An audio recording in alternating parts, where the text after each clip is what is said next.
welcome back to the podcast that is always up to speed with Formula One here on the Overtime Media Network. Mark and Mark, Daly and Hamilton, welcome you back to well, it's not quite the pit wall, into the Scuderia F1 garage. Pull up a chair, the energy drink of your choice. That seems to be a very Formula One thing, is the energy drink, or, you know, an adult beverage if it's that time of night and you're looking to relax. Anyways, guys, welcome back to the show.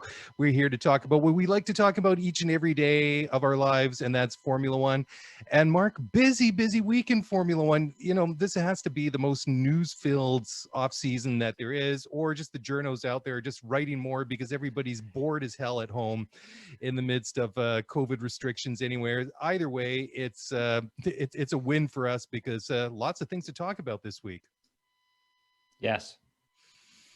Yes, we do. I was being super awkward, but no, I agree. And you know, it's funny too, because a couple of weeks ago, as the season was ending, we're like, you know what, the season's going to come fast and furious, and it's got pushed back a little bit. But I just did a little bit of math before the show started. It is still 58 excruciating days. Like, it's still 2 full months before we kind of get to qualifying in Bahrain. But I'm glad there's a lot of stuff going on, because it gives us something to talk about. It gives us something to read about. But yeah, I'm happy. And it's been positive news stories. You know, like, I think a lot of times in the off season, there's stories about teams going into administration and they're kind of negative stories. Like, the stories that we've had this off season have been juicy and tangible, but with the exception of a lot of the stuff around Haas, which I kind of want to put out of my mind, it's been meaningful stories. Like, it's been good stuff to talk about. So I'm excited for this podcast. And, you know, I should mention as well, somebody gave me some really good feedback the other day that they've been catching up on the podcast because they really like the show,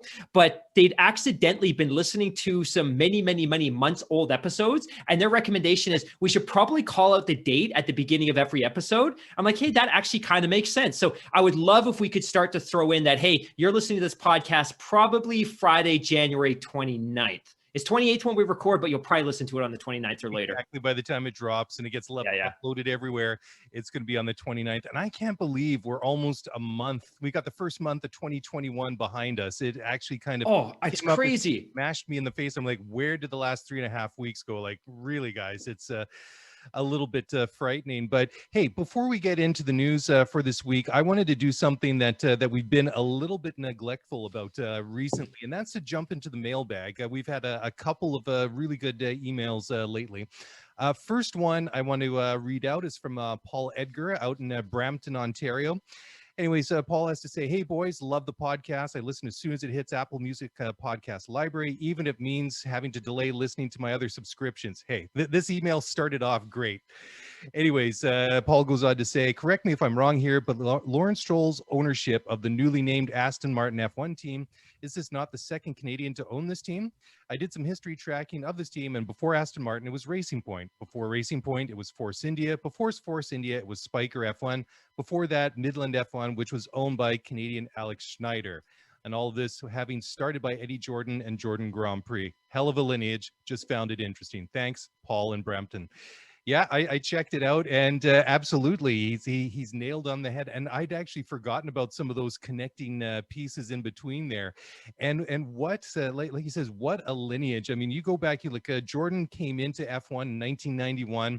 Of course, they're best known, I think, in their early days for the big splash that Michael Schumacher made at Spa, and what was it, 1992? And they competed for what, up to about 2004, 2005, and then it's kind of changed hands ever since. But you know, it's funny. I was thinking, just thinking about that, you know, that all those teams in there. And it's kind of interesting too, because, you know, it's that connection with Force India into Racing Point.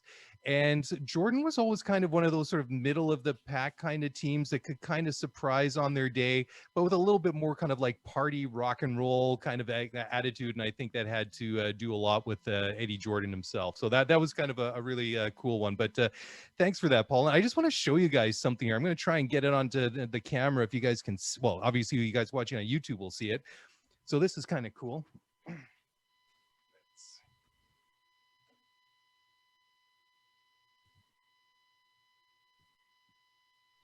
Anyways, that is a print that I have hanging up in my office here, the computer room, whatever you want to call it. It is a print of Damon Hill winning the first Grand Prix for Jordan back at the 1998 Belgian Grand Prix. So, of course, they had some very memorable times at Spa, and I just, it doesn't really do it justice, but that's a print that I've had for a very, very long time. And you probably saw it too, like it was hanging up on the wall here. It's been a year.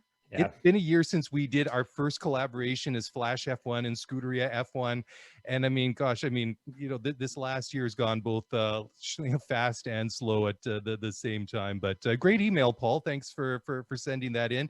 And the other one is actually from a couple of weeks ago, from Troy Sneller. He says, "Hey guys, I absolutely love the pod. I was also a big fan of the Flash F1 pod. So when you joined forces, it was a dream come true."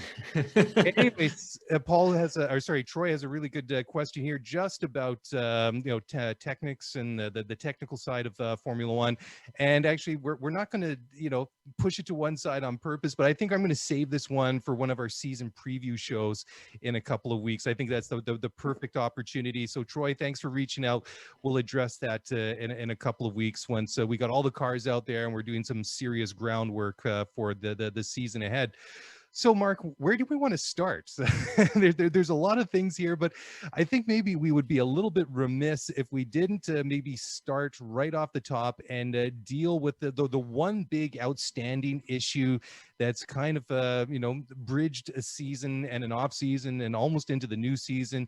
And that is that possibly Lewis Hamilton will sign his new contract within the week.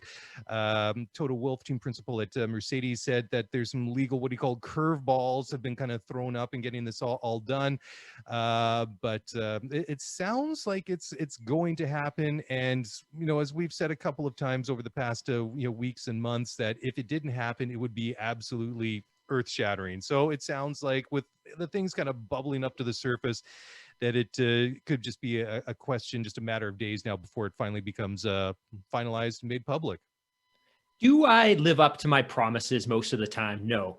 Do I fulfill my commitments? No. But I'd promised as recently as a week ago that I would not talk about the Hamilton contract status again until it was on paper and it was like in stone. But I will absolutely comment on this. So once again, another broken promise, but hopefully we do see it within the next week. And I think I don't know if we were planning to talk on it later, but I think one of the interesting tidbits that came out this week was the revelation that apparently during the contract negotiations, Toto and the Mercedes representation never actually addressed the potential leverage that they had in George Russell.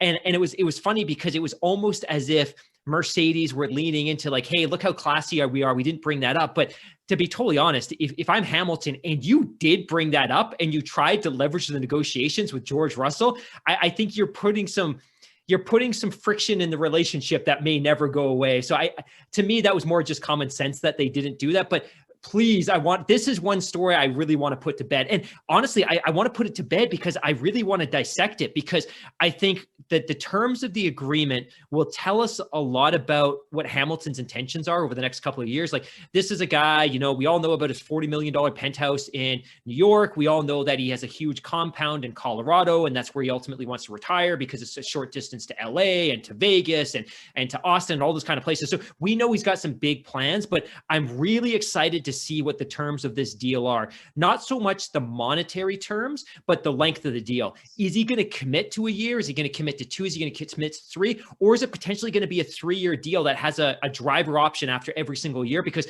this will really, really spell out what the next couple of years look like. So my thought is, if it was a 1-year deal and that's all Hamilton wanted, it probably would have been done by now. But my sense is it's probably going to be a 2 or 3 year deal with driver options. Whether Hamilton signs beyond that, I don't know, but I think he probably sees this as his last mega contract. Yeah, absolutely. Just based on the age that he is now, with 35, right? Going 36. I mean, which seems like a bit of a mind blower, because to me, he still seems like that young guy that broke into with McLaren all those years ago. But yeah, I think we're reading between the lines, and some of the claims that and the leaks that are sort of coming out to the news on the contract status are coming from Eddie Jordan, so that kind of ties in nicely with the email that we read off the top of the show there. but I mean, he still is well connected within Formula One. And for me too, I think that you nailed it right on the head. There's all these different things. I think that's maybe what Toto's hinting at when he's talking about some of these curveballs, is maybe dealing with all these different things, different scenarios, or perhaps the way that Lewis wants to structure this contract in terms of length and maybe options and whatever it might be. I mean, face it, I mean, he can pretty much ask for whatever he wants in terms of salary right now, and Mercedes and Daimler-Benz, they can pretty much afford to pay that money. So I don't think for Lewis at this point that it's it's all to do with money. I mean, it would be a bad show on Mercedes points, if they try to lowball him.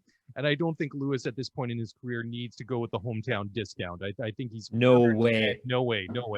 He's earned whatever he wants to ask for. So I think that any challenges might be, the sort of the fine print, some of these things. The other consideration too is the deal may not entirely be salary driven. Like you look at where he is career wise, like you're right, it's 35, 36. Like this deal could be premised on an ongoing relationship with Mercedes-Benz. It could be, hey, you know what, we're going to provide stock that's going to vest every 3, 5, 6, 8 years. Like the deal itself could be structured in a way that probably isn't conventional to Formula One. And part of it could really just be Mercedes saying, hey, look, you know what, you took us to places we never thought we'd be. A 2 or 3 year contract isn't enough. We want to keep you in the Mercedes family for the rest of your life. And maybe they're building something. And this is purely speculation, but I just feel at this point in his career with what he's done for that brand and for that Formula One racing team, like I feel like they owe him beyond a simple contract. And all that garbage about, well, somebody else could have done it, blah, blah, blah, blah, blah. The reality is he was in that car, he did it, and he deserves whatever he can extract from these negotiations. And the other consideration too is Toto owns a third of this team, right? Like it's not just that Toto is a kind of a salaried manager that's kind of guiding the ship. He owns a third of that organization. He has as much influence in what Hamilton's contract is going to look like as Mercedes do themselves. So yeah, again, it's super excited to see what that's ultimately going to look like. And I think, and I don't want to jump back, but the other thought I had about the Midland piece too is, one, a shame on us for not making that connection to a Canadian owner. But it was interesting, and this is the one thing that I did recall is they were super short-lived, obviously, the Midland F1 team, but they actually became registered and licensed as a Russian team. That's right. So first Russian F1 team, you're right. Yeah. So it's kind of funny. So he moved when he was young to Israel and Canada, and he became quite wealthy in the business world in Canada. But I always thought it was kind of funny. And maybe that's one of the reasons I kind of discarded it, because he did go down that Russian route. But either way, he had a Canadian passport, Canadian owner. Yeah, absolutely right. And shame on us. Yeah, no, that was well spotted by Paul. It was really, really, really good. But there's a couple things here that I want to talk about, like the Hamilton contract, and this was an interesting quote that came out that Valtteri Bottas says he does not care if Lewis Hamilton signs a new deal. Now, if you're a journalist, this is like the perfect quote for somebody to throw out. And I don't think that this is so much aimed at Lewis, but I think you're sort of reading between the lines. I think that this, so he was talking to Racing News 365, or this is where the quote came from, and I think came from Pelicans TV, which I'm not familiar with. Anyways, Bottas had to say, quote, "I do not care. All Formula One drivers are good, so whoever gets it will be tough. For now, I can better focus on myself," end quote. So to me, that is not so much aimed at Lewis. To me, kind of reading between the lines, I was thinking, well, if Lewis wasn't to be there, who are they going to replace him with? And then, obviously the one that gets thrown in there all the time was George Russell, right? So I think that that Valtteri is probably thinking, whoever they throw in that car is going to be a pretty tough challenger for me, be it, Lewis Hamilton, 7-time world champion, record holder of so many different categories, or a young hard charger like George Russell. But it's going to be really interesting, come 6 months from now, once we get into the summer.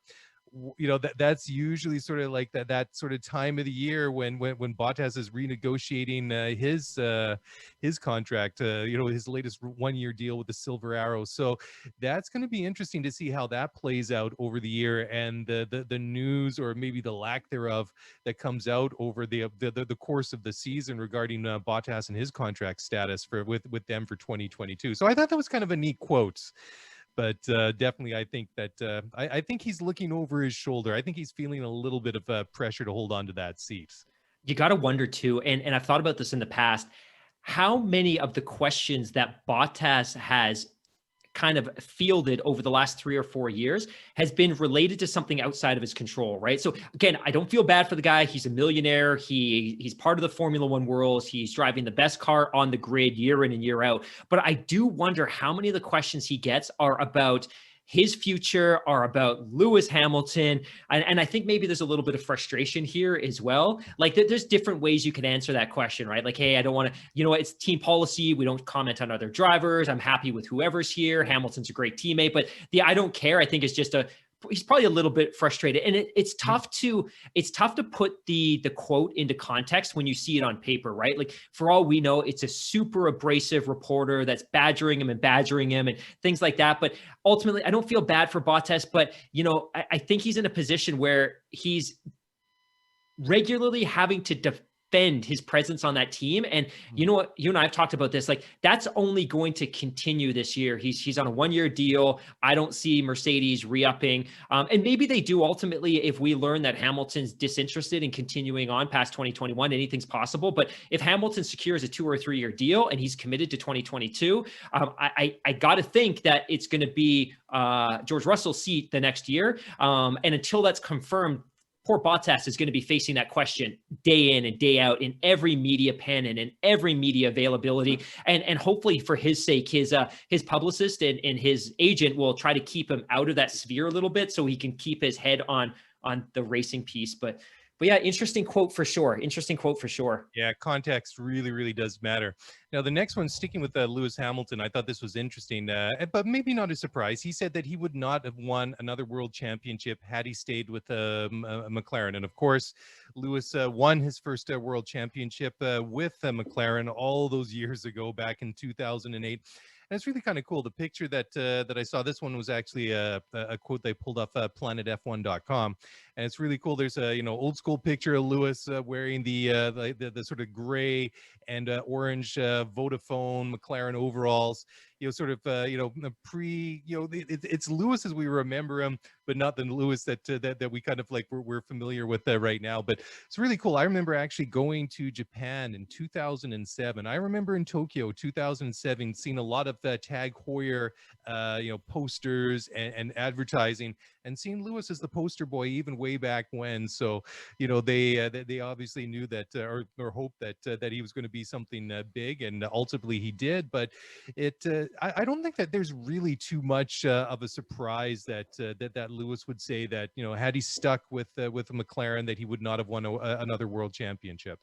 I had to go back and look at the data for really those 2009, 10, 11, 12 seasons, because in my mind, it's kind of a muddy era for Lewis. Like, he enters the sport in 2007. He misses the title by a point to Kimi Räikkönen. Like, he's 1 point away from the championship in his rookie year.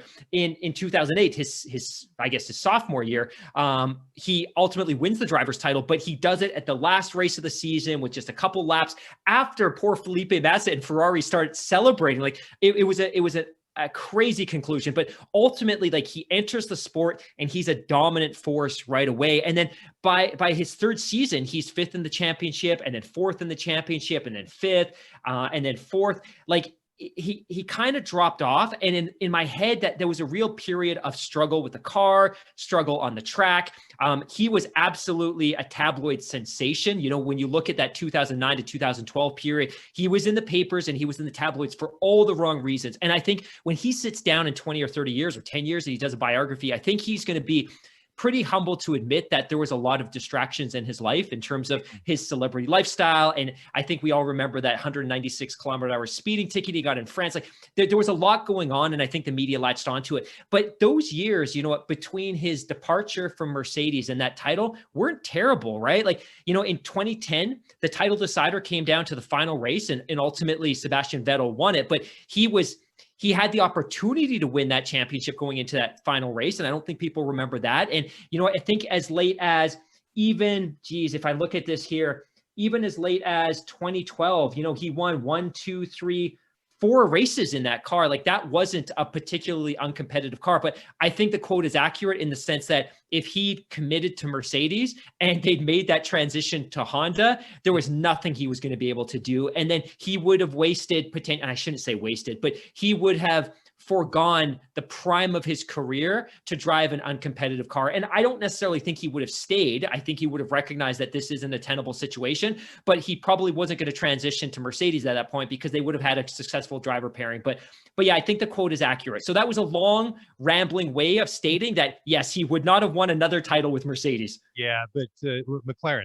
But I think McLaren. Yeah. It was just perfect timing for him, though. Like, everything just lined up right at the perfect moment for that move from McLaren to Mercedes. And ever since he put on those silver overalls and jumped into that Mercedes, I mean, they've literally rewritten history every year since 2014. Had they done it 2 or 3 or 4 years in a row, would have been phenomenal. But the fact that they continue to do it is just absolutely mind-blowing. Anyways, let's take a quick break here on the Overtime Media Network, and when we come back, we're going to talk a little bit more about McLaren and particularly Lando Norris, who got into a little bit of hot water a couple of months ago for dissing the GOATs. Anyways, we'll talk about that on the flip side, so don't go away. We'll be back in just a moment. All right. Well, welcome back to the show that's always up to speed with Formula One here on the Overtime Media Network. You are listening or watching the Senna and Prost of the Formula One podcasting worlds. Maybe that's a little bit, self-glossing here, but I guess, it's maybe better than saying the Schumacher and Barrichello, because then people, who's Schumi and who's Barrichello, but I think we got to pump ourselves up a bit. It's good for our confidence at least. But anyways, how's that for getting off track here a little bit? Anyways, time to right this ship. And Lando Norris, yes. So he was talking a little bit earlier this week about some of the criticism that he got, at the end of last season, or about 2/3, 3/4 of the way through. I gotta set this properly, because after Lewis broke the record for his 92nd career win in Portugal, right after the race, Lando said that Lewis is driving around in, quote, in a car which should win every race, and also, quote, has to beat 1 or 2 other drivers, and that's it, end quote. So he said after that, he kind of backtracked a couple of days after that, say he was like a little bit careless. He never really meant to offend Lewis Hamilton, but despite texting Lewis or whatever to apologize afterwards. But I mean, it was kind of in a race where he was it was a bit of a tough race for him. He had he clashed with Lance Stroll, and then he had some damage on his car. He didn't finish in the points, but I mean, it came across as extremely disrespectful. I mean, it's fine to have. I mean, I think that he does make some valid points. I mean, that Mercedes is the best car that should win every race. I think that's been proven without a doubt pretty much every race since Australia 2014. And then he really has to beat 1 or 2 other drivers. And I think that's fairly accurate as well, because I mean, realistically, there's only really 1 or 2 other drivers out there that have a legitimate shot to beat him. And one would obviously be his teammate, who has the identical equipment as he does, and Max Verstappen, who's been about the only other guy in the last year or so that's had a chance to win races, on more frequent basis. However, just the timing of it was just the wrong time to say it. It just really came across as it was a bit of like, sounded like he was being a poor sport. I mean, he just set the broke the record, made history, and he's saying that sort of thing right now. But he did kind of go on afterwards to say, and it was a quote on motorsport.com. He said, quote, "There's no one I probably respect more in the paddock than Lewis and what he's done. I've got 1 podium, so it's not like I can talk and say he's not doing a good job, because I know how hard it is to get a podium in the first place. I feel like I'm a nice guy, and I try to be a nice guy all the time, but I also try to speak a bit of the truth sometimes and say what is true. And sometimes people don't like that. My comments always within Formula One will never be to take anything away from a driver, disrespect what they've been able to achieve," end quote. So yeah, I mean, like I say, I don't think he was completely off base, but the timing, it was the wrong time, wrong place to say those things. Yeah, I I don't disagree with the timing. I don't like, and nobody thinks Lando's a bad kid. Everybody loves Lando. He's a great kid. He's personable. He's charismatic. He's got a fantastic social media presence. And I actually appreciated the comments. And to your point, you know, I think if it had come after any race prior to this or subsequent to this, maybe people wouldn't have been so sensitive. But at the end of the day, like he said something that is absolutely factual. And I think it's something that most fans would agree with. Mhm. I hated the fact that he had to walk back the comments in public, because I almost want, and I don't know that he is the right person for this role, but I wish sometimes there was a little more competitive animosity and competitive friction amongst some of the drivers. And I think certainly we've seen that in the past with Hamilton Rosberg and Hamilton Alonso and Schumacher and Villeneuve. Like, we've seen it in the past. And sometimes I worry that the F1 fraternity is a little bit too compact and a little bit too tight. And maybe some of that last year was just a byproduct of the fact that they were living and eating and sleeping in very close quarters. And I think you begin to bond with drivers that have similar kind of worldly experiences to you. But I like to see a little bit more friction between these drivers. And I like to see a little bit of animosity off the track, partly because it's entertaining. So in this case, you know what, I don't think that's Lando, and I don't think that will ever be who his character is. But I also didn't disagree with his comments. But to your point, like, yeah, you know, in light of what Hamilton had achieved on that particular weekend, maybe there would have been a better time. Yeah. But I also just appreciate him being humble and honest and transparent. And he shared what we think. And it probably also provides a bit of a window into what a lot of these drivers talk about off the track, right? Like, if he's openly voicing this with the media, you got to think this is what the drivers talk about amongst themselves. And I think they are probably frustrated with the situation, and they're probably very much looking forward to the next generation of car because they want to see some more parity. But I think it's useful and valuable insight into the mindset of an actual F1 driver, that they're thinking very much that the way that we are as fans. Yeah, absolutely. I mean, it wasn't like he said, "Oh, he sucks," or "He's overrated," or Totally. something like completely downright disrespectful and obviously not true. But yeah, I mean, it is interesting too, because I mean, so often, and you know, I've seen it time and time again, you know, in other professional sports settings, is that you know people, you know, they you know, athletes, they get asked these questions and they always give you the correct, politically correct, like you know, they toe the party line, whatever you want to call it. Yeah. It's always that bland vanilla quote that, yeah, we had our backs up against the wall. Right.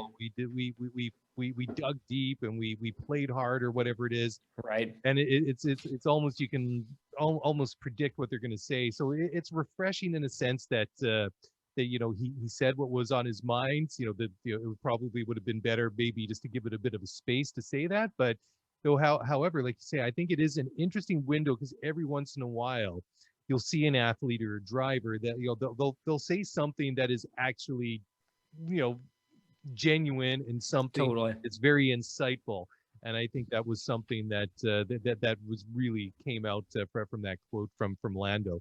But sticking with Lando, apparently he and new teammate Danny Ricciardo aren't going to be what they call a meme power couple now that they're both paired up at McLaren.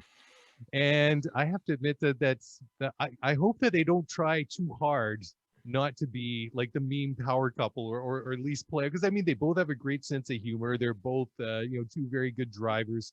I just hope that they don't try to be too serious about being serious. You know what I mean? I completely agree. I think one of the things I'm most excited about with seeing Ricciardo going to McLaren is just continuing to see him share his personality in public. And if you ever get the opportunity to listen to a Daniel Ricciardo interview, he did a great one with WTF1 or WTF1 a couple of years ago. And he did a great interview with the F1 Nation podcast during the offseason. This guy's a barrel of laughs. He's genuinely authentic. And we talk about this situation where, you know, oftentimes with these drivers and these athletes, you get a lot of that. In Canada, we call it hockey talk. You know, we gave it our best shot and we grinded it out till the end and blah, blah, blah, blah, blah. But I think Ricciardo is both charismatic and funny and authentic. And I hope he doesn't change. And my suspicion is that his mood rises and falls a little bit with the performance of the team. And I think if McLaren with their Mercedes power unit is relatively competitive this year, I think we'll see him opening up more. And I hope that's a thing. And I think if he struggles or if there's dynamic issues within the team, maybe we won't, but I want to see him. He's one of the most personable characters in the paddock, right? Like, I come to Formula One because I know Lewis is going to win, and I come to Formula One because Daniel's a great driver, but I also love his personality. And I think oftentimes in Formula One, the drivers are pretty, I don't want to say static, but they're pretty generic. They're oftentimes these Western European kids that grew up in wealth and privilege, and they don't necessarily have a really robust, exciting personality. And you got Daniel Ricciardo, who's this kid that grew up basically on a farm in Western Australia, swimming and biking and skateboarding and racing. And he's got this larger than life personality, and I want to see it. And I hope McLaren doesn't do anything to put a pause on it. And I hope the team's successful enough that he feels he can continue to share that personality. And I also hope, because we really saw, especially in 2019, we saw some really great, a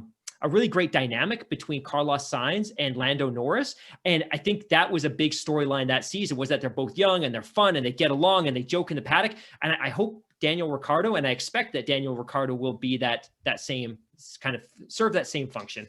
Yeah, it's also funny too. It's like when you see like these, well, maybe nowadays it's a little bit different with the COVID protocols and everything. But in normal times, when you see these guys, like in the media pen after the races or whatever, it doesn't matter which team it is, but there's always that one person from the team beside them with a little video or a digital audio recorder, the iPhone or whatever, recording everything like that. And I've seen that a million times, like in press conferences as well, that, how can you expect one of these players or drivers or whoever, or coaches, or whoever it is, to really open up when you've got like the senior manager of communications or media relations standing 2 feet beside you, then afterwards, totally. Like, but you shouldn't have said that afterwards. That was the wrong thing. It's just like, you're never going to be natural in that thing. And I understand why they want to, why they do that sort of stuff. But in my opinion, it takes away a lot from like the whole, the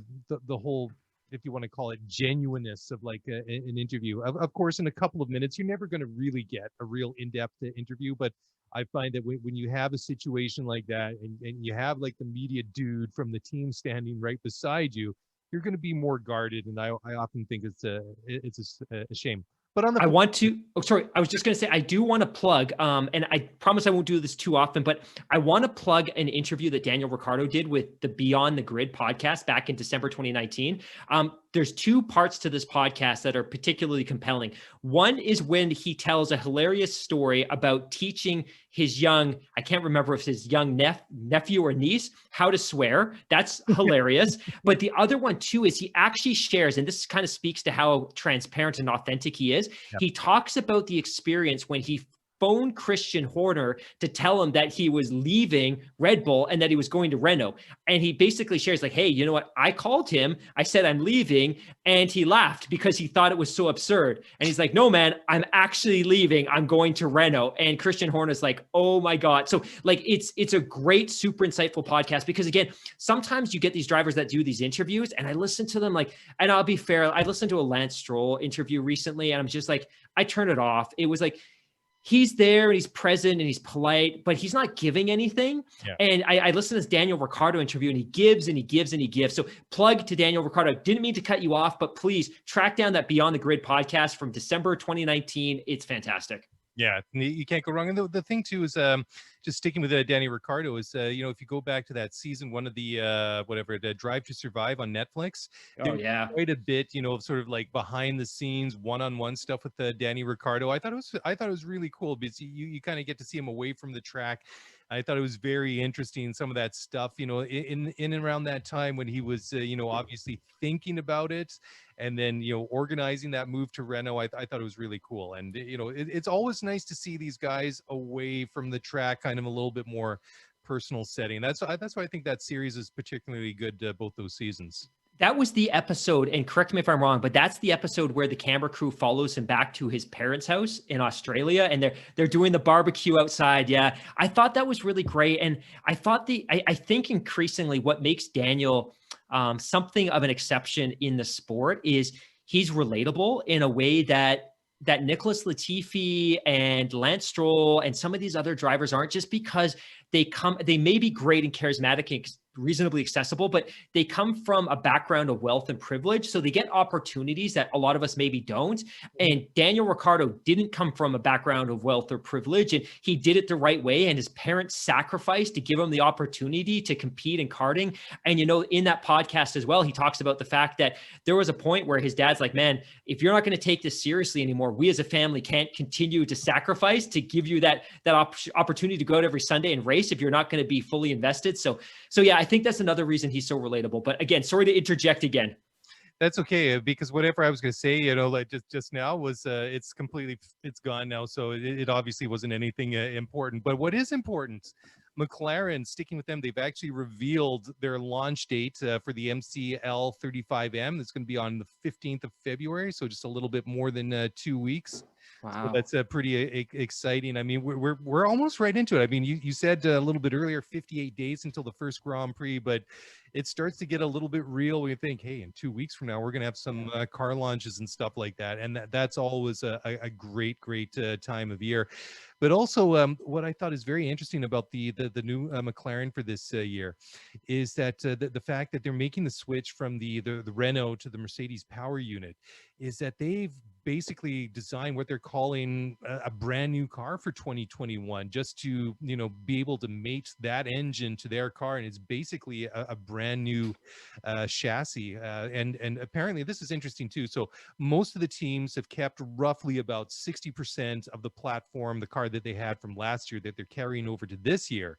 But just with the huge switch that they're doing is they basically had to build it again from the ground up. And I think that's going to be it's going to be fascinating to watch. I mean, they've obviously made some big leaps forward in the past couple of years, switching from Honda to Renault. I mean, it wasn't like this big quantum leap, but they certainly have moved forward. They certainly seem to have a good chassis. But now, you've got like potentially a very good car getting obviously the best engine out there on the grid. And, I have to admit, I'm salivating a little bit here to see what McLaren can do in 2021. I'm really looking forward to it.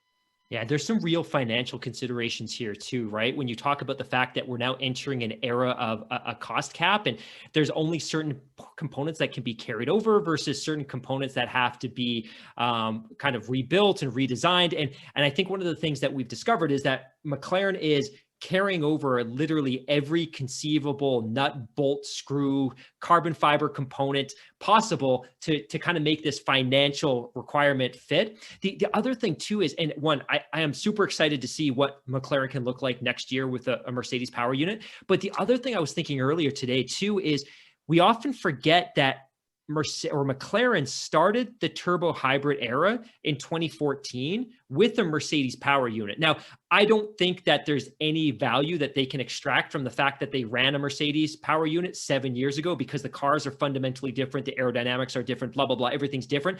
But there should be some human capital within that organization that is at least relatively familiar with the core design of the power unit and could possibly still have some pre-existing relationships with some of the folks at Mercedes. Now, the other benefit to partnering with Mercedes is not only do you have access to the power units, but they're far more generous than some of their contemporaries in terms of the resources that they make available ongoing throughout the season. So obviously, if you're buying a Mercedes power unit, you have access to 2 full-time Mercedes engineers that travel with the team and are in the team's garage full-time. You have access to full-time resources back at the Mercedes factory. Like, you get certain benefits that you don't necessarily get with a Renault and that you don't necessarily get with other teams. So I think this is going to be a great marriage, but I cannot wait to see what this is going to look like, especially with the strides they've made the last couple of years with that Renault power unit. And not to speak too ill of Renault, but Renault wasn't super invested in that relationship. They weren't super invested in having a customer team, and they weren't providing the resources that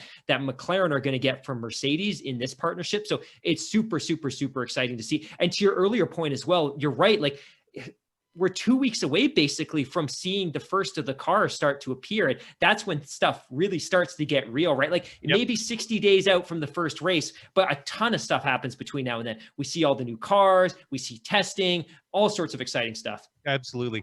It was interesting too, like just to your point, you're saying, okay, well, they had Mercedes power back in 2014 and how it obviously doesn't really translate, all these years down the road. But they obviously, the one thing that they're going to pick up on is just the relationship, because, sort of trying to, mate the older spec engines and the cars didn't really work out, because wasn't it Sauber in 2017? Didn't they have like a 2016 engine in the 2017 spec car? And Yeah. I mean, they were pretty much off the pace. But anyways, let's take another break here. When we come back, let's talk a little bit about Aston Martin, and we'll do that just on the other side. So don't go away. We'll be back in just a moment. All right. Well, welcome back to Scuderia F1, where we're always up to speed with Formula One. And we've been talking about a lot of stuff. We still got a lot of things to talk about before we wind things up tonight. And this is a story that we've been talking about quite a bit, or speculating about the last couple of weeks. And that is, can Lance Stroll learn how to win, being with teammates with four-time world champion Sebastian Vettel? Eddie Jordan, well, let's it's interesting. He seems to be all Everywhere. He's all over the place. Yeah, he's really the quote factory this year. But anyways, he really thinks this pairing of Sebastian Vettel and Lance Stroll, coupled with Lawrence Stroll backing the team financially, is really putting Lance in a good situation to learn how to win, and he'll be able to take a lot from Sebastian Vettel, and that very much echoes what we said. We've talked about a couple of times over the last couple of weeks, that if he's not able to put it together right now, then he probably never will be able to. So certainly I think if you're Lance, you're probably licking your chops and excited to get started, but you have to think, for a guy Lance is what, 21, 22 now? Yeah, 22. I mean, he's still pretty young, so I can't help but wonder if there might be a little bit of inherent kind of intimidation, or the butterflies, at least, going into this new situation. Because I mean, there's expectations now that I think that more than he's had in his first couple of years in Formula One. With all due respect to Sergio Perez, and I like him, you like him. I think we're all happy that he's found another seed in Formula One this year. We all know that Vettel's going to Aston Martin, and we've been talking about this for weeks and weeks and weeks and weeks for two reasons. One is because it's a great marketing exercise for Aston Martin. If I'm Lawrence Stroll and I'm dumping hundreds of millions of dollars into this project, it's easier to market this team if I have a world championship driver in one of my two cars.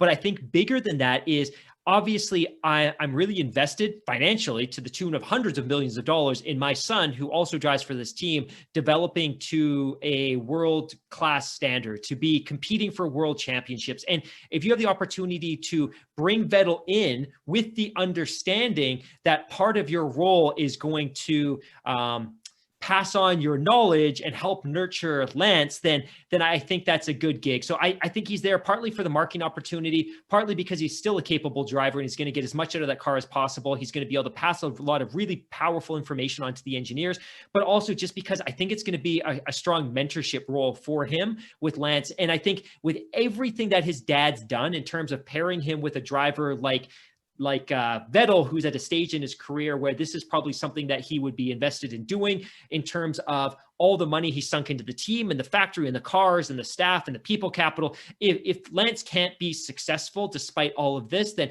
he probably just doesn't have the raw talent. And I'm confident that he does. And I think that they have the recipe now, or the formula now, to start unlocking what we've seen in flashes over the past 4 years. Yeah, I mean, you're absolutely right. I mean, flashes is the best way to put it. I mean, I still feel so bad for him, because that was his real chance in Turkey. I mean, gosh, and I mean, then it just to watch him drop back through the field after that pit stop. It was heartbreaking. It was so discouraging to see. And this was me at home as a fan watching this. I'm just like, he must just be fuming in the cockpit of that RP20, just after being out of the front there for so long and driving so well. But Yeah, they certainly, like you say, they have a real recipe, a good recipe, and a lot of good ingredients in place there. But again, one of the big headlines this week that got a lot of play on social media midweek was Sebastian Vettel was at the factory at Silverstone for his first seat fitting with Aston Martin, and my first reaction to that was like, oh my God, what happened to Sebastian's hair? I mean, he's this guy that's kind of had this scruffy, kind of messy out of bed look to, he kind of looks like Sebastian Vettel's older brother with a kind of receding hairline. It's just like, as soon as I saw those pictures, I'm not going to knock the guy for the way that he looks, but the first thing I thought was, well, how soon before it's like the pictures of how 2020 started and how it's going memes come out, and of course they were all over the place before the day was out. But yeah, that was it. I have to admit, I was really surprised to see Sebastian, very thin on top there. That was not expected, but great to see, that again, like we're saying, an exciting time of year, see a driver and a team like that getting seat fitting means that things are really going to start happening for real soon. So kind of cool to see. I have no business talking about somebody else's personal appearance, especially if you tune into us on YouTube, especially with the effort I make to improve my appearance for this show. But I don't think what we're doing is joking, and we're not having fun as an expense. But I was a little bit alarmed when I saw that photo, and I'm just like, is that Vettel? And it's either because maybe we've just known him so long, right? Like he's been in the sport since like 06. Like he used to have that long boy band kind of bowl cut that came down to his eyes with the long bands, and it's retreated. But yeah, I was pretty alarmed. And at first I'm like, is he okay? And then I began to realize, you know what, this is just the byproduct of age, right? Like we're there, he's there, LeBron James is there, and LeBron James gets ridiculed for his hair endlessly. And I think he's now addressed it through surgery. But yeah, I was a little bit alarmed when I saw that photo. But what I was really excited about, and you just touched on this, is that Aston Martin continues to dump these teasers. And one of the latest teasers is Vettel rolling up to the factory in his SUV, gets out, they open the door, and it's like, I want to see more. I didn't know that I wanted to see more, but I want to see more. Their social media is on point. They're doing such a good job. They're getting people talking about them for all the right reasons. Totally. Yeah. All right. Well, let's talk now about one of the other big teams, and this is Red Bull, who are apparently getting quite frustrated about the fact that these talks and the discussions about the engine freeze from 2022 going forward, it's not happening. It's supposed to be on the agenda for discussions at the highest levels, and it's just not getting to not getting addressed. So it might even have to wait a couple more weeks until the Formula One Commission meets to discuss the issue and stuff like that.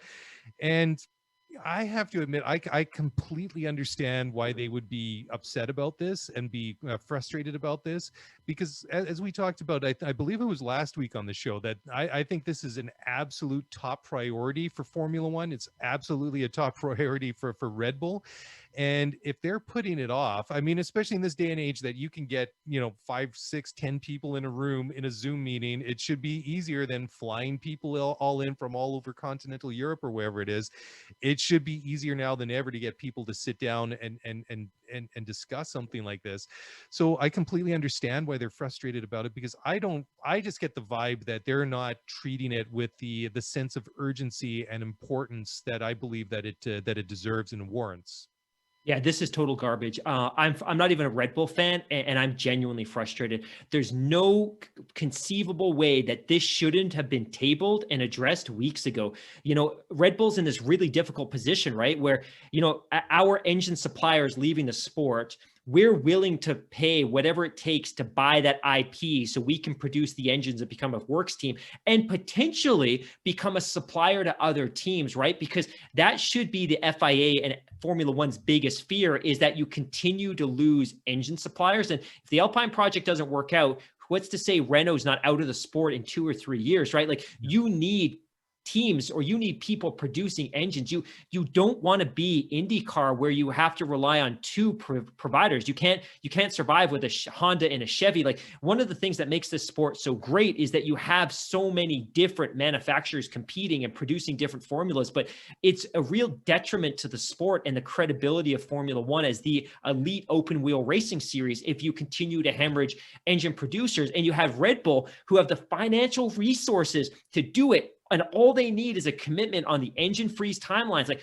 we will buy the IP, we will build the engines, we will potentially supply engines to other teams. We just need a commitment on timelines, and they're not getting it. And I think their frustration too is, and this is more speculation than anything, but are the other teams intentionally putting them in a difficult position so that they can buy time to continue their development and get a leg up? Because Red Bull's not investing any money in that Honda IP now, because it doesn't make sense if the engine regulations don't go their way and they have to seek a different supplier. But I think it's dirty and frustrating. And to your point, in the world of Zoom and Teams, how difficult would it have been to have a meeting and get all 10 teams via Liberty on and just address this once and for all? Yeah, I mean, in this day and age, more than anything, I mean, the one thing that we've all learned over the past year, apart from washing our hands and not touching our face and coughing into our elbows and all the stuff that, that we're sick to death of by now, is the fact that that video conferencing is a thing, and it's extremely effective. And, you know, you can get a lot more done in a lot less time, because now, you know, even just in a day-to-day thing, I don't have to jump into a car and drive across town and waste half a day just going to a 15 or a 30-minute meeting or something like that. It's really taught us something. And like, I agree. I think you worded it correctly when you said it's garbage. Anyways, sticking with Red Bull, Toto Wolff says that he believes that Red Bull is going to be a much stronger opponent now that they've added Checo Perez to their lineup to partner up with Max Verstappen for 2021. And I absolutely agree. I mean, I completely understand the ethos that Red Bull has with their academy, with AlphaTauri, and that funnel that they have to bring drivers up. I mean, it certainly worked in some cases with Seb Vettel, with Max Verstappen, and it's been there's been some misses as well. I mean, Gasly is one. Alex Albon is another. Just hasn't really panned out. Maybe not in the time frame that they'd expected. So, I mean, it was a real sort of very un-Red Bull move to bring in Sergio Perez. But again, when you had a driver of his caliber out there on the market after the way that the silly season played out last year with Vettel taking his seat at Aston Martin, why would you not make a move for Sergio Perez? I mean, he's been in Formula One for a long time. He's a great teammate. He brings a lot to the team. And I'm really looking forward to seeing what this Verstappen Perez lineup is going to bring next year. I think it's going to be, I mean, there's a lot of different interesting threads to pull on throughout the year, but this is one that we're going to be watching right from the very first practice session, without a doubt. The best part of this driver lineup is the fact that Perez is going into this situation with a 1-year deal. And I think what I'm most excited about is he doesn't have the security of knowing that I get a second year after this. And I think he's going to approach the season differently than maybe a Gasly or an Albon would have, in the sense that, hey, I'm here to win races. I've won a race. I've secured podiums. I've been in the sport for 10 years. I've been around much longer than you have, Max. I think his mental approach to the races is going to be very different than what anyone who came through the Red Bull Academy's approach would be. And I just think his actual racecraft will reflect that. So I can't wait to see. I expect to see friction between the two drivers, to be totally honest. And I can't wait to see it. I mean, they both have an agenda, and Max's agenda is to be a world champion driver, and Sergio's agenda is to win races and demonstrate that he deserves another long-term high value contract. But I cannot wait to see what this is going to look like. And I think the only other comment, and you made a great point by bringing up the Red Bull Academy. I think at some point there's some value in starting to dissect maybe what's gone a little bit wrong with Red Bull's Academy. This is an organization that's done a really great job of developing drivers. Obviously Vettel was a product of that academy, and Ricciardo was a product of that academy, and Max is a product of that academy. But for every kind of star, there's 2 or 3 drivers that seem not to hit in Formula One. And then just at the premier level, there just seems to be a lack of management and nurturing of the drivers. And we've talked about this so much when we talk about Albon and Gasly and the way those two drivers are treated and handled, blah, blah, blah, blah, blah. But I think there's something a little bit toxic about that academy. And I think that's something I would like to dig into a little bit deeper down the road. And maybe we can get somebody on from the press in the UK that can talk to us a little bit more about it. But I think there's some underlying issues there at that organization. Yeah, well, it's interesting too, because you have to think, I mean, they brought Danny Kvyat back into the system, like after he was demoted from, promoted, then demoted, and then out of the system. He was like a simulator driver for Ferrari for a year. And then they didn't have enough drivers in the system that had enough points to get their super license. So, I mean, hey, it works out, pretty good for the torpedo. But, I was really surprised when that happened, because, they're obviously putting a ton of money into this academy with the end goal of developing these young drivers, bringing them up through the system, getting their feet wet in Toro Rosso or AlphaTauri as it is now, with the end goal to bring them to Red Bull to ultimately compete and win races and championships. And it's kind of it's stumbled a little bit. So I mean, as much as it was a big sort of a very un-Ferrari thing to sign Charles Leclerc a couple of years ago, because I mean, typically they do not bring young drivers to the team. That was very much, great point. That they hadn't done before. It was obviously worked out extraordinarily well. And now it's very similar for Red Bull to bring in, Checo Perez, who's not a Red Bull driver. He's an older driver, but I mean, that's very different to what they do. So that's why it's going to be interesting to see how does this pan out when they go so very much against their own model and break that template. So like I say, just one of those different threads we're going to be pulling on and watching all season long. Anyways, Mark, let's take one final break here on the show and come back. We'll start to wrap it up, but not too soon. We still have a couple more interesting stories to talk and discuss, and we'll do that in just a moment. So don't go in. We'll be right back. All right. Well, welcome back to the show. And we're still here, still sitting in the garage. We're digesting the telemetry and the numbers from the cars out on the track. Well, maybe not, but that would be the dream one of these days. But I guess I'm just so grossly unqualified to be an engineer in Formula One. But one can dream, can't they?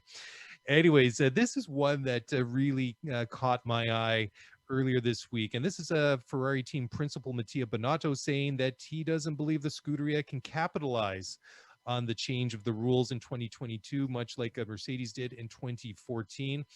And again, I find it very interesting, just the tone coming out of Ferrari the last year or so, really downplaying expectations and, really saying, well, it's not going to be this year, maybe next year, but we don't really expect to be, competing again until 2022 or sometime thereafter. But the point that Binotto was making was not so much the change in the formula, but I think that the one thing he was really referring to was why Mercedes was so successful out of the gate was the fact is that they spent so much time developing the new engine, the V6 turbo hybrid coming into 2014, that they literally were miles ahead of everyone else. Even though the other manufacturers had been developing their own engines beforehand, I mean, Mercedes were just that much further ahead of everyone at that point in time. Yeah, absolutely.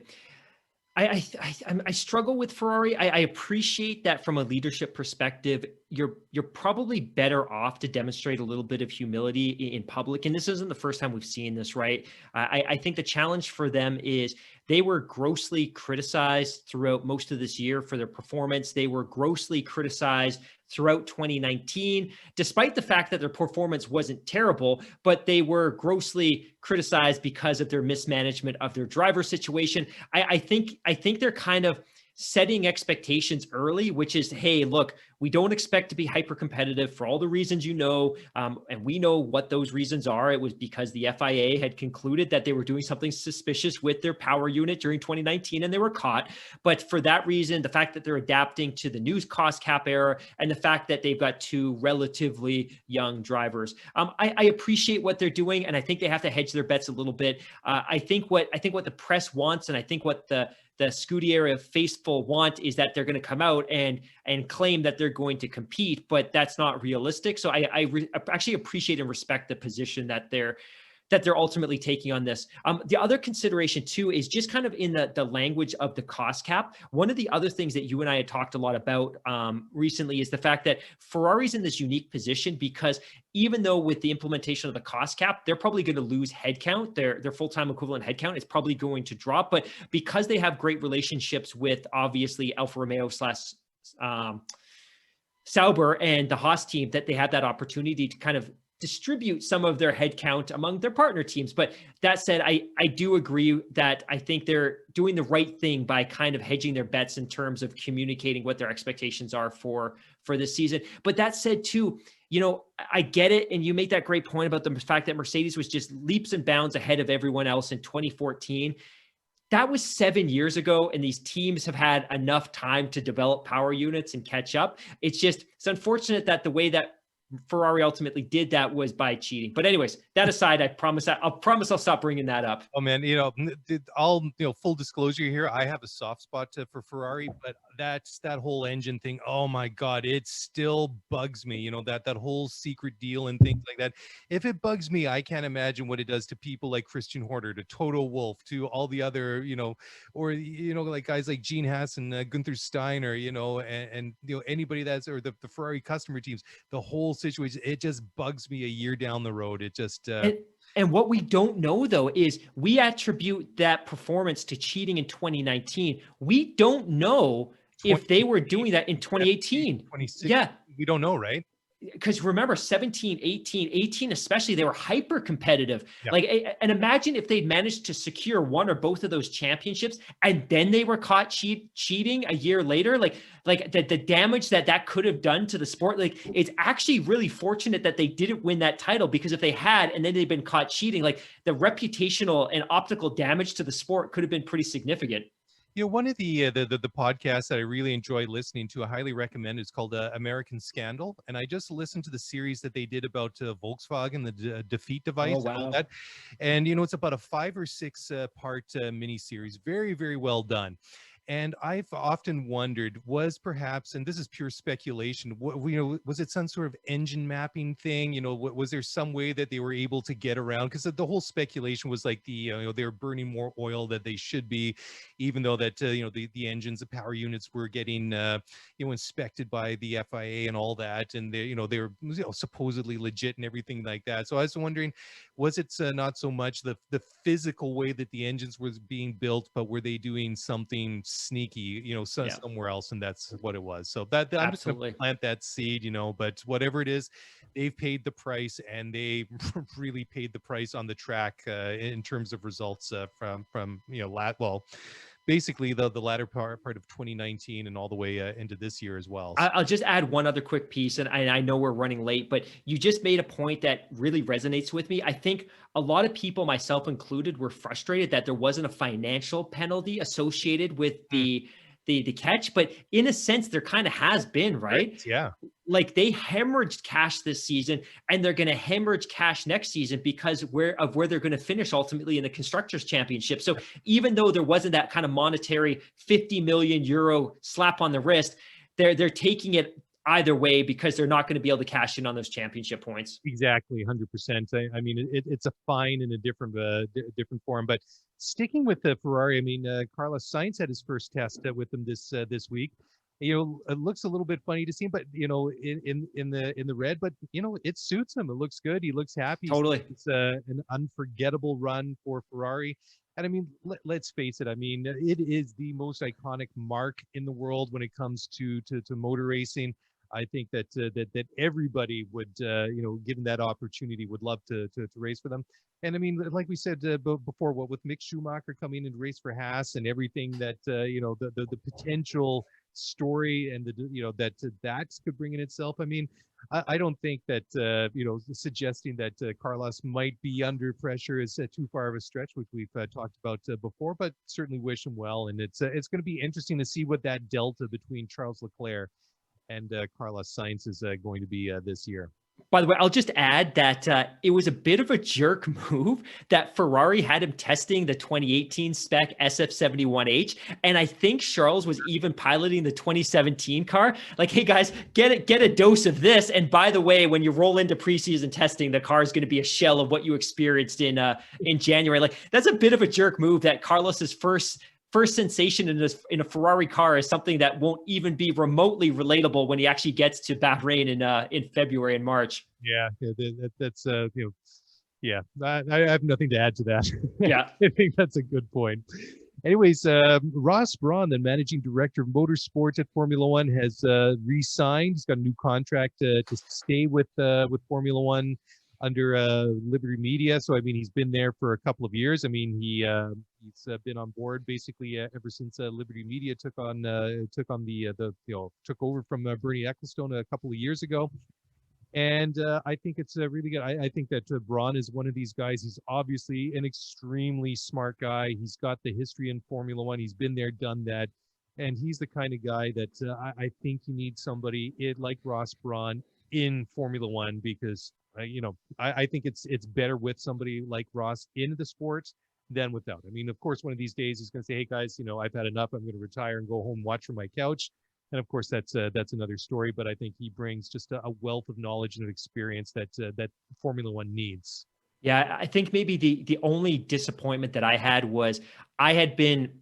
I can't really say I was lobbying for him to get the role of CEO when Chase Carey stepped aside. And obviously Stefano Domenicali got the role, but I thought he could have been a perfect fit. And I think what a lot of people kind of assumed was at 66 years old, do you really want to put somebody that's close to 70 into a stewardship role with this sport? The great news is, I think the other assumption was that when Stefano was announced, the belief was that Chase Carey would depart.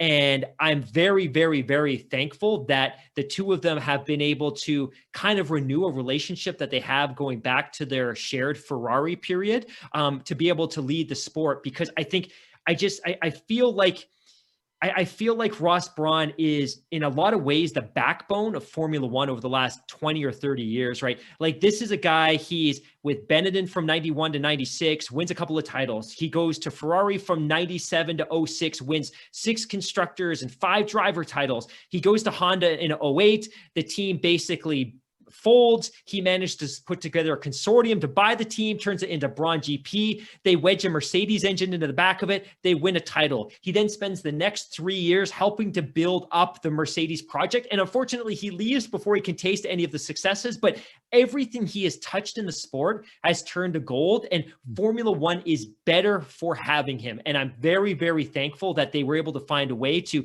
renew that partnership, because this is a guy that the sport desperately needs. He's a great guy. He's got a great history. He's been a team principal, a technical director. He's been on the ground. He's been on the paddock. He's been in the executive office. There's not anything greater that I could say about this guy other than the sport is better for having him around. Absolutely. It's a really interesting, if you guys haven't, I highly recommend getting a copy of the book Total Competition that Ross released. Well, I think he published it about 3 years ago now. Yeah. Very, very good. And it's very philosophical. And, it's a really interesting the way that it's written, because I can't remember who the co-author is, but Adam Parr, 100%. You nailed it. But it's very interesting because the way that the book is written is almost Adam conducts like a long form interview. And I think it is very, very interesting how they both relate to their personal experiences inside Formula One, and also the philosophy. I mean, Ross draws like quite a lot from Sun Tzu's Art of War, and like and I mean, like the philosophies that he applies to things was absolutely fascinating. And excuse me, I just love getting that sort of look in between the ears, inside the gray matter of a guy like Ross Brawn. Absolutely a brilliant read. If you guys love reading about Formula One, that should be on the top of your list if you haven't read it yet or not. And I don't want to be controversial, because I love the book, and I think the value that Adam Parr added was simply he guided Ross along, and he was Yeah. able to extract some really great information basically through his line of questioning. I don't really care less about Adam Parr's mediocre to non-existent contributions at Williams for a couple of years. So I'm less interested in him sharing and reflecting on his experiences. I just want, and it's funny because it's a big book. It's soft cover. It's super cheap. Pick it up at Chapters, Indigo, Amazon. It's a great summer read, or winter read, or spring read, whenever you can get the book. COVID read. But COVID read. But I was actually left wanting more. But he provides some really great insights into the decision making at the executive level and the team principal level within the teams. Soft cover, great read. Pick it up. Yeah. It also is very interesting how some of the, the big names at Ferrari over the past 15, 20 years have really percolated up to the top echelons of Formula One and the FIA. I mean, you got Domenicali, you got Braun, you got Great. Jean-Claude, president of the FIA. I mean, it really is I mean, what they did back in the day, especially Braun, Rory Byrne, Jean Todt, and with Schumacher in the car. I mean, I mean, it's impressive what Mercedes has done. I mean, Ferrari were the Mercedes, 20 years ago. So, but he's sticking with Braun. He says he wants to see new ideas, new formats in Formula One, but he doesn't want to see strange results. And I've said it before, I'm open to trying and experimenting new things, but they got to do it right. I don't like this sort of reverse grid thing. And definitely, I don't like that rolling cutoff thing that they tried with qualifying back when was that 2016? It lasted, what, 3 races? Half a season? Yeah, not even half a season. I think it lasted 3 races because, I mean, in theory, it worked really good, but then in practice, it didn't work at all because guys knew they weren't going to be able to make their cutoff times. And at some points, you had the entire, field sitting in the grid, and there's guys walking around up and down the paddock in the pit lane wearing their jeans and a ball cap and a jacket. It's like, I'm done. I can't do that. It was absolutely disastrous. I mean, the format that we have right now with the Q1, 2, and the top 10 shootout in Q3, of course, there's probably some ways you can tweak it and improve upon it, but it works. And I think that's why it's stuck around for so long. And I think that's why it highlighted the shortcomings in that ill-fated, format they rolled out a couple of years ago that, yeah, it might not be perfect, but it's pretty good. And, especially that, you get basically each car goes out a couple times in each session, and especially those last couple of minutes in Q3, I always find it pretty exciting. I mean, basically the hour boils down to maybe the last 4 minutes that really counts, but it works for me. I'm happy to keep it for the time being. Yeah, and I want nothing to do with his quote unquote strange results. And at the end of the day, I want to see more parity in F1, but I feel like you can get to parity through things like a cost cap and through things like, well, really a cost cap. But what I don't want to see is I don't want to see parity through artificial stabilizers. Like the idea of a reverse grid makes me so angry because it de-incentivizes teams that are really logical and intelligent, and they have the resource and they make the right decisions. It de-incentivizes them from doing the right things, if you know what I mean. Like, if at the end of the day we do all the right things and we bring the best track to the car, what's the freaking point if all these other teams that don't contribute effectively, they make wrong decisions, they cut corners, like why should they be rewarded? Like, do you know what I mean? Like, I'm all for fairness and parity, but it's got to be done the right way. And I think you can do that through a cost cap and all those other kind of things we've talked about.